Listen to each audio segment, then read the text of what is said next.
আসসালামু আলাইকুম ওয়া রাহমাতুল্লাহ। আলহামদুলিল্লাহি রাব্বিল আলামিন ওয়াসসালাতু ওয়াসসালামু আলা রাসূলিল্লাহি মুহাম্মাদি ওয়া আলা আলিহি ওয়া সাহবিহি আজমাইন। যাবতীয় প্রশংসা আল্লাহ রাব্বুল আলামিনের জন্য, যিনি আমাদেরকে অসংখ্য নিয়ামত দান করেছেন এবং আজকেও এরকম একটা মহতী অনুষ্ঠানে হাজির হবার তৌফিক দান করেছেন। সবাই বলি আলহামদুলিল্লাহ। দরুদ এবং সালাম আমাদের প্রিয়তম মানুষ মুহাম্মদুর রাসূলুল্লাহ সাল্লাল্লাহু আলাইহি ওয়াসাল্লামের প্রতি, যিনি আজীবন সমাজ সংস্কারের কাজটি করেছেন, জাহান্নামী মানুষদেরকে জান্নাতি বানাবার কাজটি করেছেন এবং যার অনুসরণের মধ্যেই আমাদের জন্য মুক্তি নিহিত রয়েছে। আমরা তার জন্য দরুদ পড়ছি, আল্লাহুম্মা সাল্লি আলাই আল্লাহুম্মা বারিক আলাই। আজকে আমার প্রাণ প্রিয় সংগঠন, আমাদের সবারই প্রাণ প্রিয় সংগঠন বাংলাদেশ জমিয়ত আহলে হাদিসের ম্যান পাওয়ার রিক্রুট করার বা তৈরি করার যে সেন্টার, সেই সেন্টার যার নাম জমিয়ত সুববানে আহলে হাদিস বাংলাদেশ, তার 11তম কাউন্সিলে আমরা যারা হাজির হয়েছি তাদের সবাইকে শ্রদ্ধা, ভালোবাসা, সম্মান জানাচ্ছি। আল্লাহ আমাদের সবাইকে ইহকালে ভালো রাখুন আর পরকালে জান্নাতুল ফেরদাউসে যাবার তৌফিক দান করুন। সবাই বলি আমিন।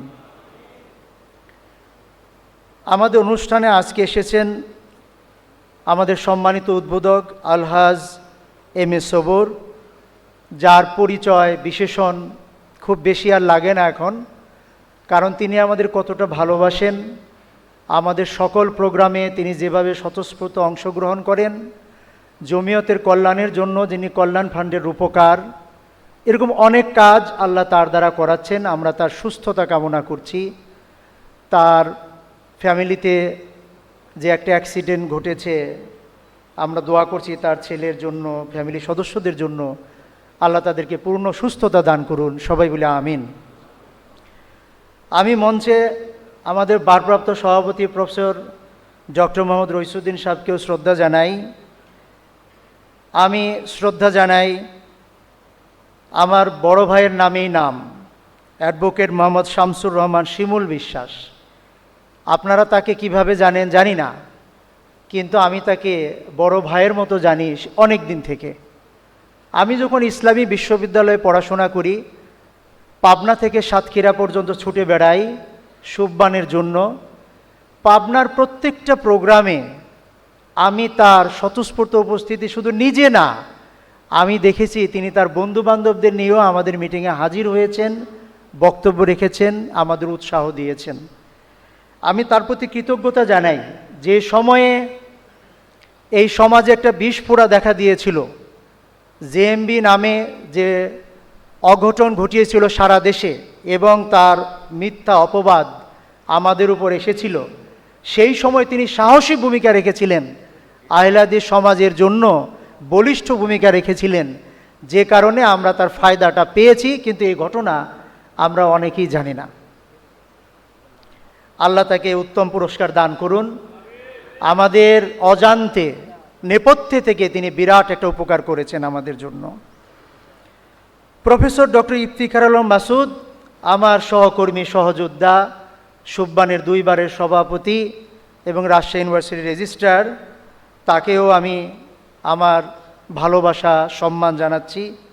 এখানে আমাদের অনেক শিক্ষকরাও আছেন, আমাদের অনেক আলেমুলামা আছেন, জমিয়তের মুরব্বীরা আছেন, সুববানের ভাইয়েরা আছেন। আমি সবার নাম বলছি না, তবে সবাইকে অন্তর থেকে শ্রদ্ধা জানাচ্ছি। আল্লাহ আমাদের সবাইকে ভাই ভাই হিসেবে আল্লাহর দিনের এই সহি দাওয়াতের কাজটি করবার জন্য আজীবন অটল থাকার, অবিচল থাকার তৌফিক দান করুন। সবাই বলে আমিন।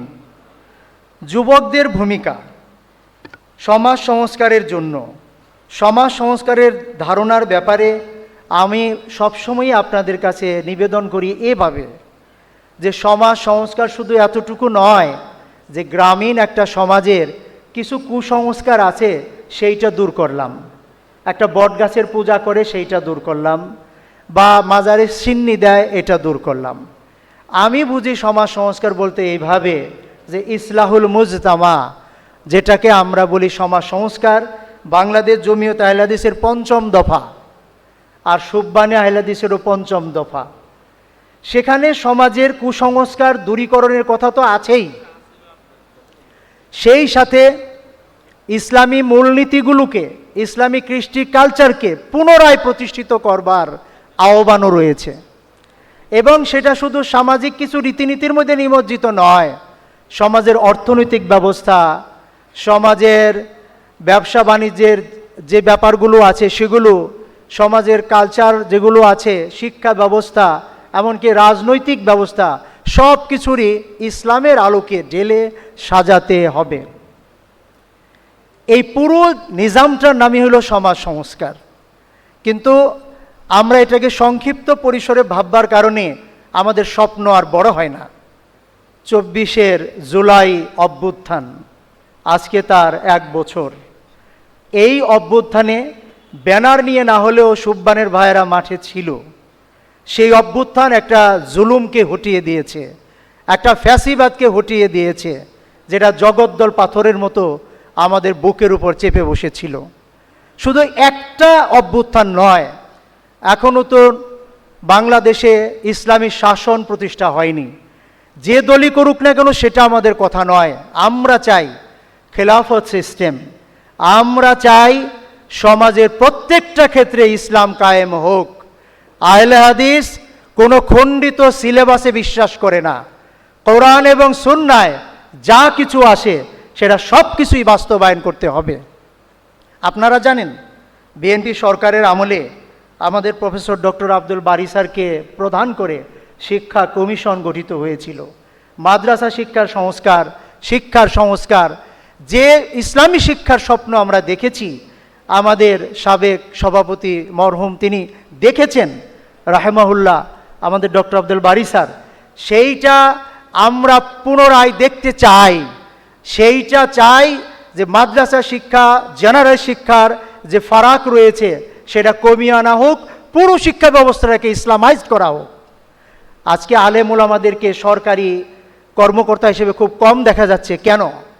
বিসিএস ক্যাডার হতে তাদের বাধা কোথায়? তাদের যোগ্যতার কমতি কোথায়? কারণ শিক্ষা ব্যবস্থায় আমি দেখেছি এই ফারাকটা রেখে দেওয়া হয়েছে।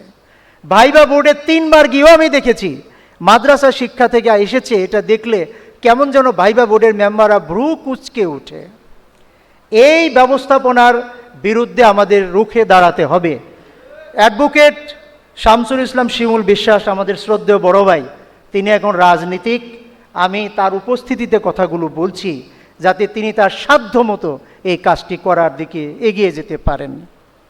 সম্মানিত ভাইয়েরা, যুবকরা কি করতে পারে আর কি করতে পারে না, আপনারা কারা কারা সুববানের এই পরিচিতিটা পড়েছেন? সেখানে আমাদের একটা আহ্বান আছে, আমি একটুখানি পড়ে শোনাই। হে যুবক, তোমাকে ভাবতেই হবে, এ পৃথিবী কারো আসল ঠিকানা নয়। মৃত্যুর পর আখিরাতের অনন্ত জীবনে প্রবেশ করতে হবে। হাসরের ময়দানে ভয়াবহ বিচার দিবসে মহান আল্লাহর নিকট প্রতিটি কাজের হিসাব দিতে হবে। সেদিন নিজের সৎকর্ম ব্যতীত অন্য কিছু কারো কোনো উপকারে আসবে না। সৎকর্মশীলরা লাভ করবে মহান আল্লাহর সন্তুষ্টি এবং সেই সাথে চিরশান্তি সুখের নীর জান্নাত। আর দুষ্কর্মশীলরা পাবে নিকৃষ্টতম ভয়াবহ বাসস্থান জাহান্নাম। সেই জগতে সফল হওয়ার জন্য প্রয়োজনীয় পাথেয় সংগৃহীত হয়েছে কি? সুববানের ভাইদেরকে এই কথাটা মনে করিয়ে দেই। আল্লাহ রাব্বুল আলামিন সূরাতুল আসরে আমাদের কি চমৎকার করেই না বলছেন, আউযু বিল্লাহি মিনাশ শাইতানির রাজিম, ওয়াল আসর, সময়ের কসম, ইন্নাল ইনসানা লাফি খুসর, নিশ্চয়ই মানব জাতি ধ্বংসের মধ্যে, ক্ষতির মধ্যে পড়ে গেছে। ইল্লাল্লাযিনা আমানু ওয়া আমিলুস সালিহাত, যারা ঈমান এনেছে, সৎ কাজ করেছে তারা ছাড়া। ওয়া তাওয়াসাউ বিল হক ওয়া তাওয়াসাউ বিস সবর, যারা দ্বীনের হকের পথে ওসিয়ত করে দাওয়াত দেয় এবং সবরের সাথে এই পথে পথ চলবার দাওয়াত দেয় বা ওসিয়ত করে তারা ছাড়া।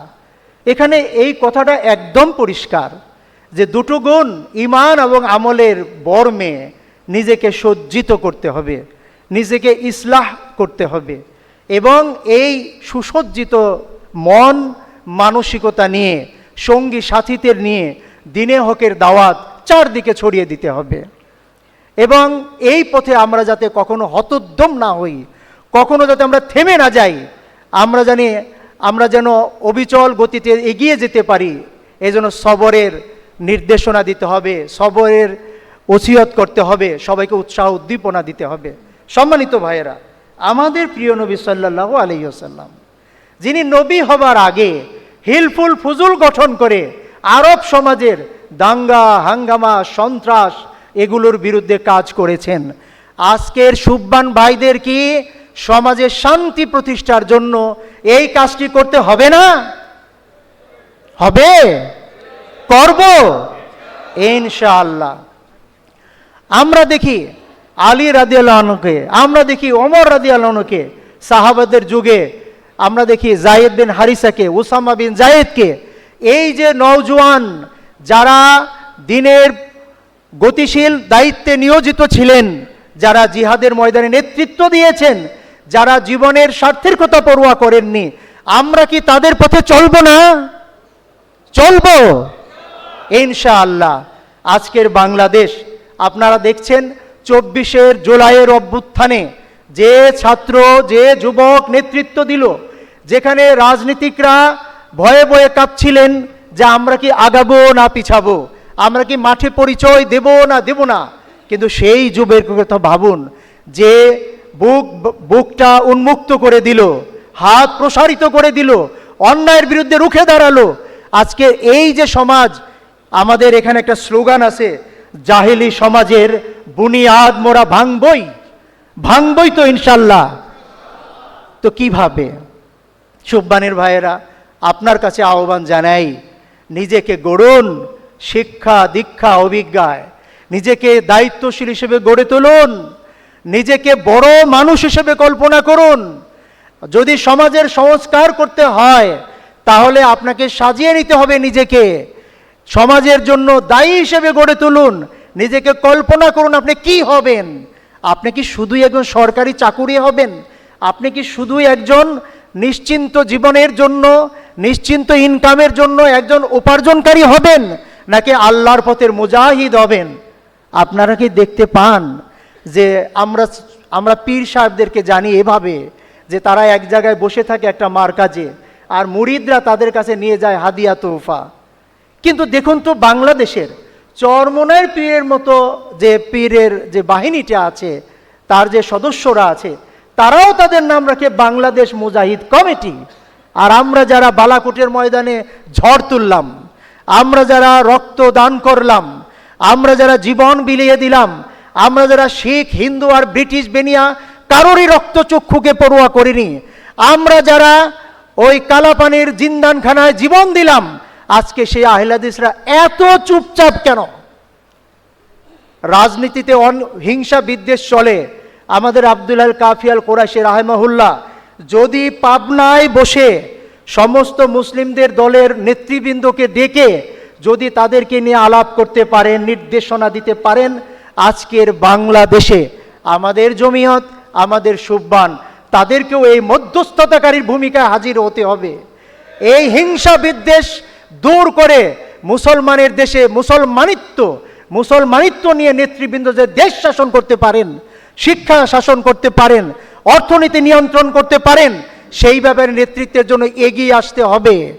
শুধু বুকের উপর হাত বাঁধা আর জোরে আমিন বলা এর মধ্যে সীমাবদ্ধ না, এটা তো করবই করব, কিন্তু অন্যদেরকে বিরাট মন নিয়ে এগিয়ে আসতে হবে।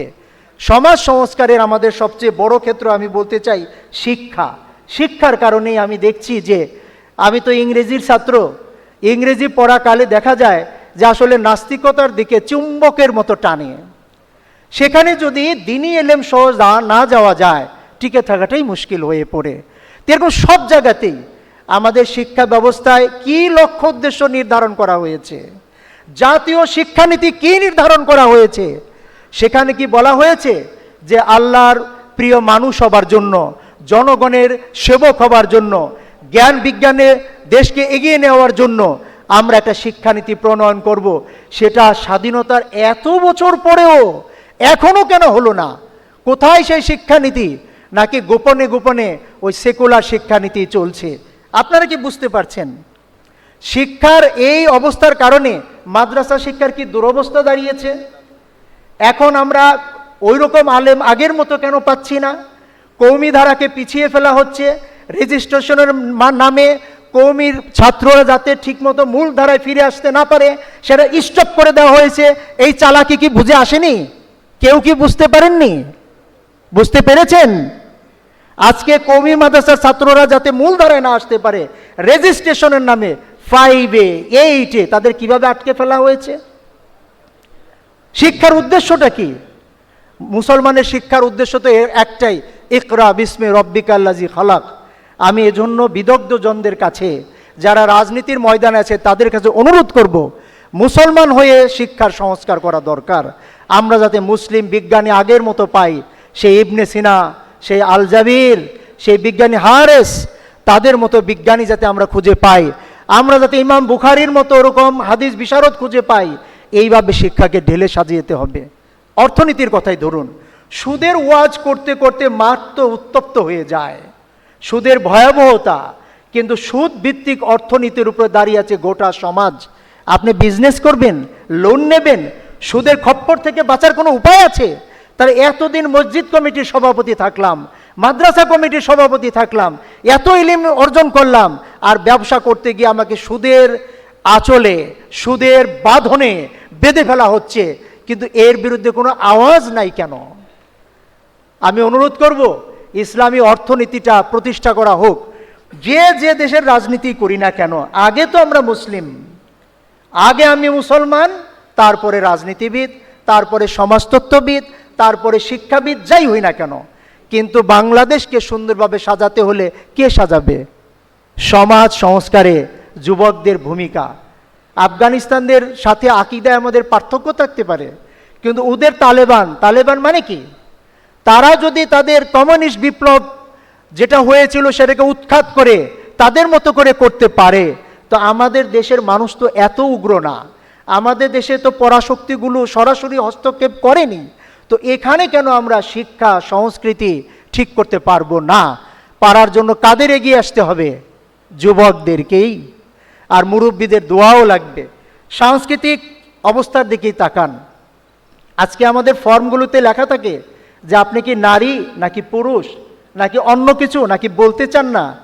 এটা কি করে আসলো বাংলাদেশে? মানুষ পরিচয় দেবে নারী অথবা পুরুষ, আবার লিঙ্গান্তর, আবার কি কি থাকে যে শব্দগুলো মুখে উচ্চারণ করাও কঠিন, লজ্জা লাগে। লূত আলাইহিস সালামের কালচার কি বাংলাদেশে আনা হচ্ছে?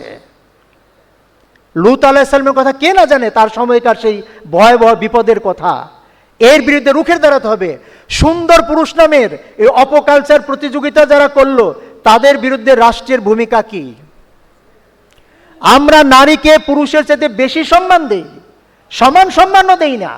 মাকে আমরা 3 গুণ সম্মান দেই, কিন্তু নারীকে আমরা কিভাবে ট্রিট করছি? আমরা নারী পুরুষের সমতার নাম দিয়ে কিভাবে ইসলামিক কালচারে হস্তক্ষেপ করছি? আবারও বলছি, নারীকে আমরা পুরুষের চাইতেও বেশি সম্মান দেই। এটা ইসলামের শিক্ষা। সম্মানিত ভাইয়েরা, সমাজের এই সংস্কারের জন্য এবার নিজেকে সাজাই। পড়ালেখা, সেই সাথে 24 ঘন্টা থেকে কিছু সময় আল্লাহর রাস্তায় আমাকে আপনাকে দিতেই হবে।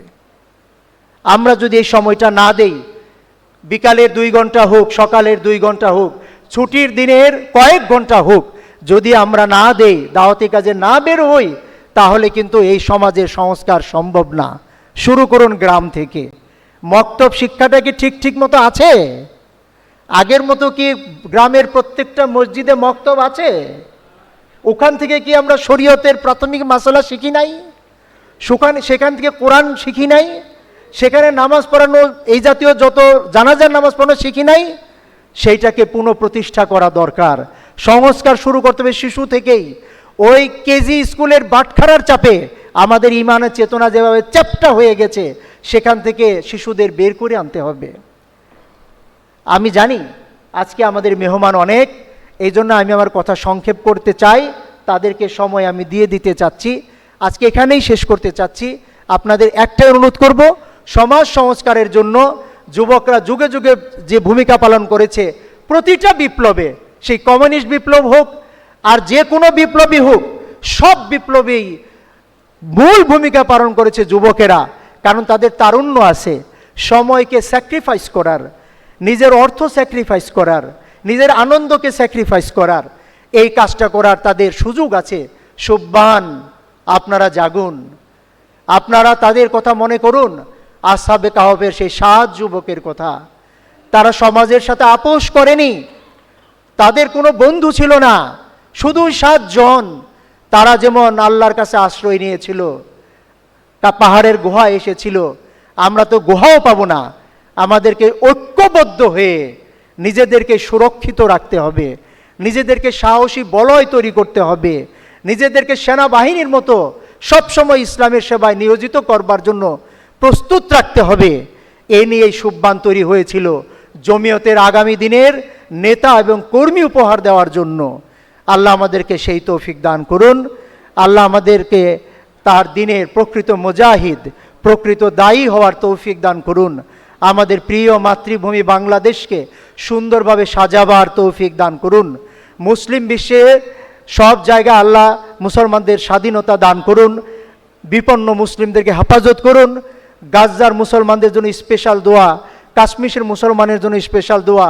আল্লাহ তুমি তাদের সহায় হয়ে যাও।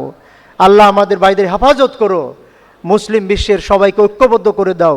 ইয়া রব ওয়াহিদ কালিমাতাল মুসলিমিন ওয়ারবিত বাইনা কুলুবিহিম বিল মুহাব্বা ওয়া ওয়াফিকহুম লিল আমালি বিকাউলিকা ওয়া তাসিমু বিহাবলিল্লাহি জামিআ ওয়া লা তাফাররাকু। আল্লাহ তুমি আমাদের দোয়া কবুল করো।